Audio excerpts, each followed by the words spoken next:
हमारे ईएफएम के first paper ग्रामीण विकास एवं सहकारिता में सहकारिता जो है हमारा 5वीं यूनिट है। और इसका मैं थोड़ा पहले बता दे रहा हूँ, इसको भी आपको जो है इसमें से भी 2 क्वेश्चन आते हैं, इसको भी अच्छी तरह तैयार करना चाहिए। और जैसे कि हमारे जो संगठन के जो तरीके हैं उनमें से सहकारिता भी एक प्रकार का संगठन का एक प्रकार है। और वर्तमान में हम ये कह सकते हैं कि जो पूंजीवाद और समाजवाद है उन दोनों की सारी विशेषताएं और सारी अच्छाइयाँ जो है अगर हम देखें तो ये सहकारिता में समाहित होती है। तो सहकारिता में परस्पर सहयोग करने की भावना मुख्यतः विद्यमान है, यानी एक दूसरे का सहयोग करते हैं और इस तरह के कॉमन इंटरेस्ट होते हैं। जैसे कि कोई कृषि करे और उसमें 2 3 4 लोग मिलकर आपसी, किसी की कृषि भूमि है, किसी की लेबर है, किसी का पास कोई दूसरी चीज़ है, आपस में मिलाकर एक दूसरे का सहयोग करते हुए कोई कार्य करते हैं, तो ये सहकारिता की मूल भावना है। प्रारंभ काल से ही मनुष्य परस्पर सहयोग करने की प्रवृत्ति रही है। सहकारिता इस प्रकार एक व्यापक विचार है। इसके बारे में कहा जा सकता है कि सहकारिता व्यक्तियों का एक ऐसा संगठन है जो स्वावलंबन, पारस्परिक सहयोग, स्वेच्छा, समानता व प्रजातांत्रिक प्रबंध और न्याय के आदर्श सिद्धांतों पर आधारित है। यह निजी हित व संपूर्ण समाज के हित के लिए कार्य करने वाला सामाजिक एवं आर्थिक आंदोलन है। इसका उद्देश्य सेवा है, न कि लाभ। यह पूंजीवाद की भांति अधिकतम स्वसंचालित है और समाजवाद की भांति राज्य नियंत्रित नहीं होता है। तो इसमें मैंने जैसे कहा कि समाजवाद और पूंजीवाद दोनों के जो है गुण आपको देखने को मिलेंगे। दोनों की जो बुराइयां हैं वो इसमें अति है, वो इसमें नहीं होती है। ये भी कह सकते हैं कि सहकारिता का जो मुख्य ध्येय है एक सबके लिए और सब एक के लिए, यानी एक व्यक्ति की परेशानी है तो सब उसका सहयोग करेंगे, और एक व्यक्ति है वो सारे के सारे लोगों का सहयोग करने के लिए भावना पर आधारित है। सहकारिता के क्या लक्षण हो सकते हैं?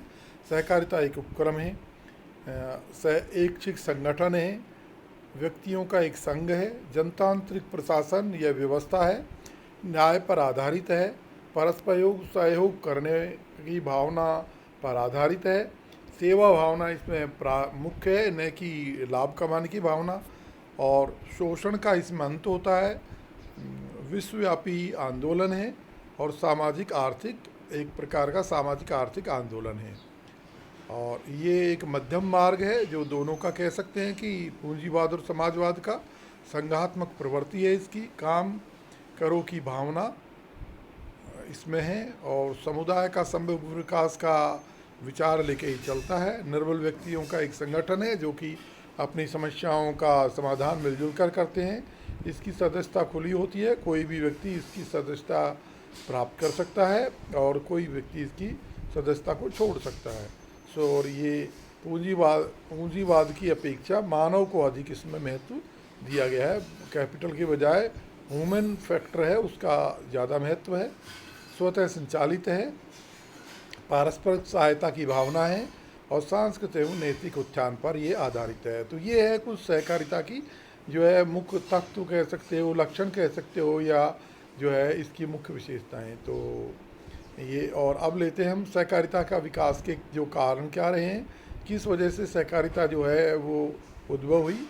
तो पहला है शोषण की मुक्ति की चाह, यानी कि सब लोग जो है पूंजीवाद से जो शोषण होता है उससे मुक्ति के लिए ये आपस में मिलजुल कर कार्य करने का रास्ता देखते हैं। तो ये एक मेन चीज़ आती है।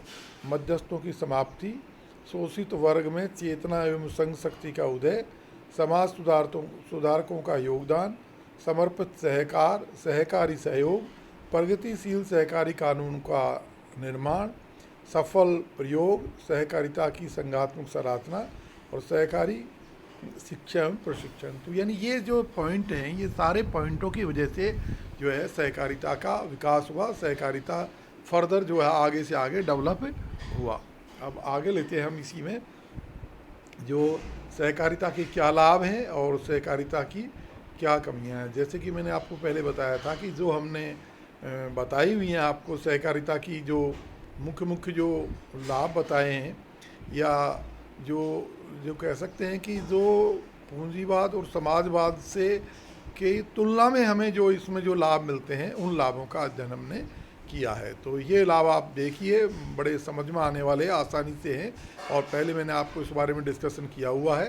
तो मैं समझता हूँ कि आप इनको देखकर कोई प्रॉब्लम हो तो मुझे व्हाट्सएप पर बताएं। इसी तरह से जो सहकारिता जो संगठन है, इसकी कौन कौन सी बेसिक कमियां हैं या इसमें कौन से दोष हैं, जैसे कि भाई इसमें कई जो लोग हैं किसी न किसी प्रकार से जो है अपना नेतृत्व जो है ग्रहण करके अपना ज़्यादा से ज़्यादा फ़ायदा उठाने पर ध्यान देते हैं, और बाकी लोग चूँकि जो है उनको सहयोग की भावना के आधार पर चुप करा दिया जाता है, और वो लोग जो है कि हेल्पलेस रहते हैं। और जो व्यक्ति थोड़ा अग्रेता होता है, नेतागिरी करता है, वो ज़्यादा फ़ायदा इसमें उठा लेता है, अपने हितों के हिसाब से संगठन को संचालित करता है। तो ये जो है कुछ 10-11 जो मैंने 200 कमियाँ बताई हैं, इनको आप देख सकते हैं, और इनके आधार पर आप जो है वो इस को देखें। और मेरे को कोई अगर प्रॉब्लम हो तो आप व्हाट्सएप ग्रुप पे ज़रूर बताएं कि भाई ये चीज़ हमें समझ नहीं आ रही है, तो मैं उसको दोबारा से बताने का आपको प्रयास करूँगा। Okay, thank you.